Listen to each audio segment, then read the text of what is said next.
Model box art, how it is made, and what makes it great. Hello, everyone. Welcome to Celebrating Aviation with Mike Machat. We have a really special episode today. We're going to do a look at model box art, but kind of a behind-the-scenes inside look at how the box art is created and used, and we'll just kind of celebrate the whole world of model box tops. What makes it good? What makes it work? How does it get a 12-year-old kid to walk into a hobby shop, look at a box, and just say, my gosh, I have to have this, and buy the model and walk out of the store? Those of you who have followed my channel know that I had a 40-year career as an aviation artist.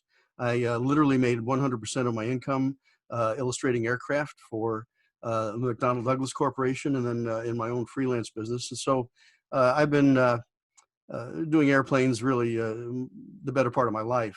I've always had a special passion for airliners. And in the late 1970s, I wound up with a commission to do 12 model box tops for Lodella, which was Revella, Mexico. I worked with a delightful team, a wonderful art director here in Los Angeles, and was doing a lot of Central and South American airlines with reissues of Revell classic airliners like the 727. Here's the original Delta DC-910 kit reissued in Ozark markings, showing it over St. Louis. And this is how the painting translates to the actual box top. At Douglas, we did proposals for things when the YC-15 won the fly-off competition against the Boeing YC-14. There was some talk of Revell possibly doing a model, but that never came to pass. Okay, so I have a question. Can you name the artist who painted this illustration? Can't quite guess. Well, let me show you another painting, and maybe that'll help. Yep, it's the great Jack Leynnwood. Jack was a commercial illustrator. He was a pilot during World War II. He was an instructor, actually, and flew trainers and P-38s and P-51s, and really knew his way around aircraft. And so he employed that knowledge in these kind of commercial illustrations. But there's something going on here that I wanted to share with you, because even in this non-model context, he's playing tricks with the viewer like he did with our box tops. Okay, so the couple is running away from the bad guys in the Jet Ranger. Take a good look. They're running on the ground, and the skid of the helicopter is about, what, 8 or 10 inches off the ground. Folks, the rotor diameter of a Jet Ranger is 33 feet 4 inches. So how's this working? When it came to aviation subjects, Jack was working at Northrop in Hawthorne, California. This was a mural that he painted for a lobby of a big office building for Nortronics, the electronic and avionics division of the company. And so here we have this rocket-powered space plane thing in orbit around the moon, and it's getting ready to head back to Earth. Well, the Earth and the moon are 250,000 miles apart, except in Jack's world, where it's like 50,000 miles apart. But the magic of this is you'd look at these kinds of illustrations and you go, well, yeah, sure, of course. Yeah, it's just going to go right over the horizon and re-enter the Earth's atmosphere and head back to, oh, look, Cape Canaveral, Florida, right on the horizon there. But these were the kinds of visual devices that Jack would employ in his model box art. This is a comp. This is a rough paint sketch, as it were. In this case, it's a black and white study for a Mississippi paddle wheel steamer. And this is the basic design elements are in place: the steam, the exhaust coming out of the stacks on the boat, the egret against the tree there on the left in the swamp on the Mississippi. And you kind of get the feeling of where this is headed. And when you look at the final art, you see how much of that translated and how many changes were made. He's got the boat in full afterburner there, I guess, as the flames come out the top. And it's to make it more exciting and more appealing for the model builders. But classic Jack Leynnwood in terms of how he staged these vehicles and machines and made them exciting. So let's look at an aircraft, one in particular. This is the Republic F-105 Thunder Chief. And let's look at some models. This is the first kit released on the airplane in summer of 1958, Revell's F-105B. There's a build-up there on the right. And let's look at three other kits that had model box top by three different artists, and let's dive in and see what we got here. This illustration was by Dick Casciati. Dick was Revell's first art director, first cover artist, brilliant talent, wonderful guy, and he just had a way of making these airplanes come to life. And of course, you're using bright colors and shiny bare metal airplane. The nose seems to be bending, I guess, melting in the heat. I'm not quite sure, but there's some odd things going on here. And yet, you look at this cover, even the lettering with that, that weird edge look to it, and you had to buy this model. It's even scaled from official blueprints. Wow. So let's look at a different approach. This is Joe Catula, who did the covers for Aurora, and here we have an F-105B taking off and another one peeling away. These were obvious from photographic source material of F-105s in flight test at that era. And the background is what I like to call Anywhere USA Air Force Base. It's got that generic factory, hangar, water tower kind of look to it. And the jets are blasting into the nice night sky. And it's kind of a cool cover. And last, of course, we have Jack Leynnwood with his F-105s diving in, on a bomb run at 40,000 feet in a thunderstorm. And this is just the classic use of color and light and shadow and just exciting visual elements to create a scene that was very compelling and made you want to buy that model. So what I'd like to do is kind of do a little box art 101 and talk about the actual artistic elements that are employed in these covers and how everything kind of works. You've heard the term color psychology, and there's a lot to that.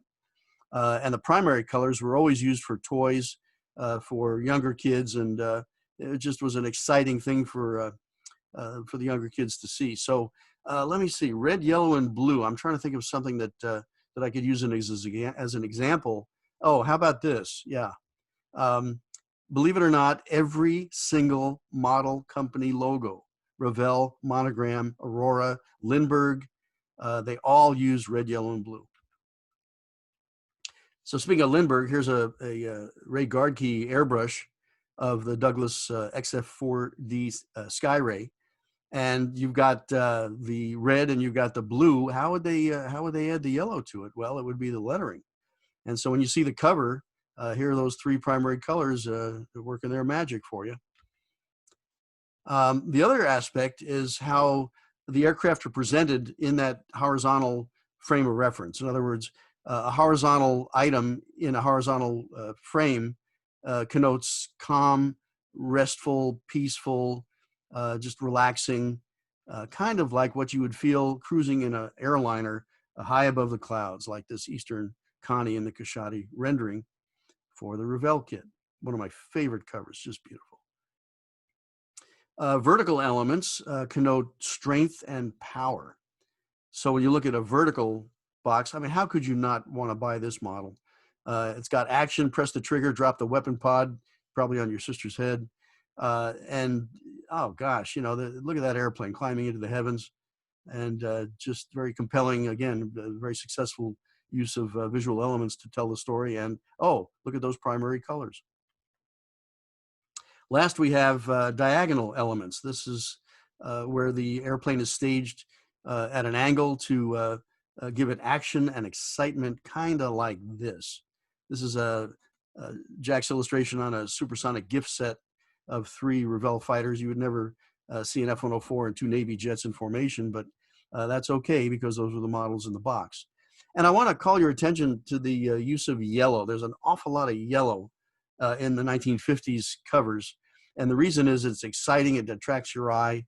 The only thing better than a yellow sky with purple clouds is a yellow sky with lime green clouds. Ever seen a sky like this? I sure haven't, but wow, does it work? I mean, there's something about the yellow and the lime green together that really it's exciting to look at. Here's another approach, the yellow and the lime green. This is Mort Kunstler with a illustration of the SNJ Texan trainer for a beautiful kit that was released in the late 50s. And then when you add the type elements, you see why that airplane is staged the way it is in the composition with all that empty sky around it. So the last thing to talk about is the use of coloration and light and dark shadow and things like that. So warm and cool colors. Well, examples would be yellow and violet. So here's a cover using yellow and violet. This I could not have a better example of this warm and cool color juxtaposition than Leynnwood's rendition of Old Yeller. This is Bob Hoover's P-51 Mustang doing the Tennessee Waltz as it rocks back and forth on the wheels down the show line there in front of the grandstands. But this is what, again, attracts your eye.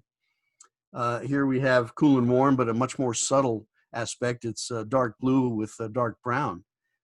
So it's not as high value and not as high key in terms of coloration, but it definitely does the job.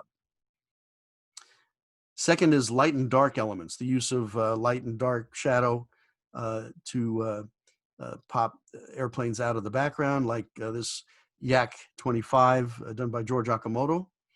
And pretty obvious, the airplane is nicely lit. You have a hint of light on the structures down there at the lower left, and the airplane is ripping along, and it definitely, high contrast definitely attracts your eye on the box top. But then it would take Leynnwood to break all the rules. We have rules in art. Don't ever do this, and make sure you don't ever do that. So one of the rules is don't ever divide the picture in half vertically right through the center. But it would take Jack to do that. Not only divide the composition in half, but on the right-hand side, he uses a light airplane against a dark background. And on the left-hand side, he uses a dark parts of the airplane against a light background. And of course, those railroad tracks just turn your eye toward the direction of the plane. And there's your bomb in a climb, but dropping on a target. Okay. Last, you have the use of bright and dull areas. So for example, you'd have shiny metal F-102 with the wood table and the black background. And there's our model builder looking at a real live scene right there on his table. This was a fantastic kit, 1/32 scale, big airplane with all the ground equipment. Not a big seller for Revell, a little too expensive, a little too unwieldy, just a little too much model at that time. But a good example of the bright and dull aspect of our art study here. Again, a more subtle use of that, the sheen on the camouflage on these Grumman Wildcats, but the use of the dull smoke and the ocean, again, to make a very compelling cover. And then really sophisticated use of color with a warm gray against a cool gray background, and then adding the light and dark. This kit really has everything. It's just an amazing cover in the snow.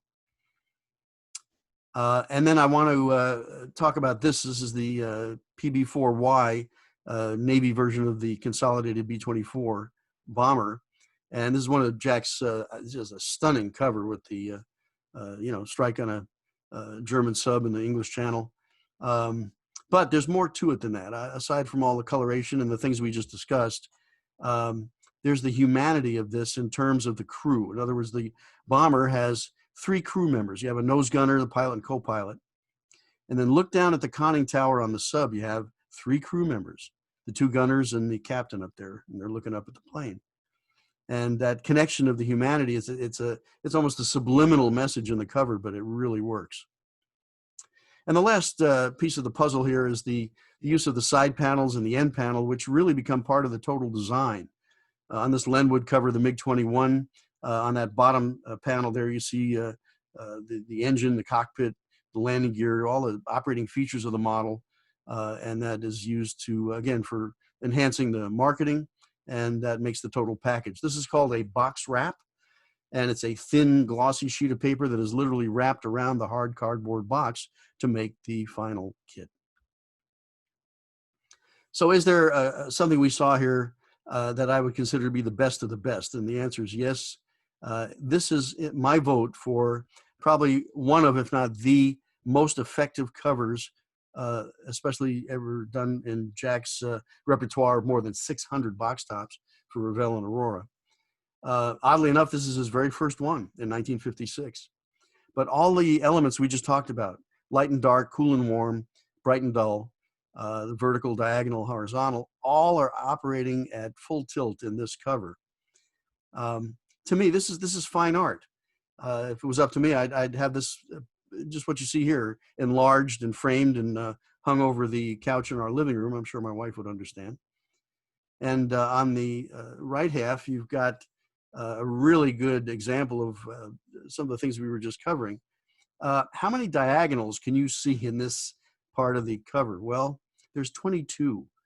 And not to be too analytical about it, but it's just, you see all the thought and planning and design work and composition that goes into making this just a vital cover. But enough with all the analysis. Let's just enjoy what I consider one of the best of model box tops of all time. Well, there you have it. I hope you enjoyed our little visit to the world of creating box art.